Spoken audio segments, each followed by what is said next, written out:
Gagner la Ligue des Champions sur FC26 avec tous les clubs de Ligue 1, ça prend combien de temps? On se retrouve donc pour cette troisième saison avec Brest dans ce challenge LDC.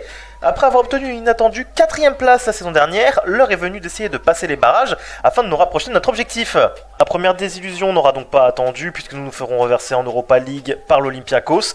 Il va donc falloir rapidement se renforcer pour espérer pouvoir jouer l'Europe. On va donc commencer par renflouer les caisses avec les départs de Shotar à Bilbao pour 33 millions d'euros ainsi que Memphis à West Ham pour 36 millions, les deux joueurs ayant atteint leur pic de valeur. Côté arrivée, on a donc essayé de renforcer les postes clés tout en comblant les départs. Au niveau du milieu de terrain, ce seront donc Mukaou du LOSC pour 19 millions d'euros ainsi que Leroux, le jeune du FC Nantes pour 10 millions d'euros, qui viendront ajouter du potentiel et de la rotation. La casette étant vieillissant, il fallait renouveler notre attaque et pour cela nous irons recruter Pertacini à Anderlecht ainsi que le prometteur Panikelli à Strasbourg, le tout pour un total de 55 millions d'euros.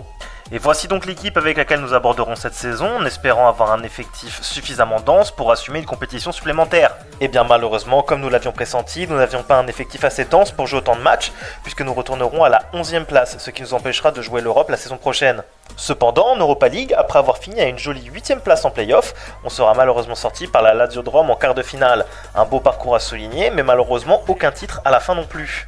Point positif également, on peut voir une équipe brestoise qui a sérieusement progressé, recruter des jeunes semble se montrer très prometteur pour la suite. Bilan, une bonne Europa League et une progression générale de l'équipe plutôt satisfaisante, mais forcément un petit peu déçu du classement de Ligue 1, on espère donc faire bien mieux la saison prochaine et recoller avec l'Europe. On se retrouve très bientôt pour la suite et la saison prochaine, si ça t'a plu pense à t'abonner afin de savoir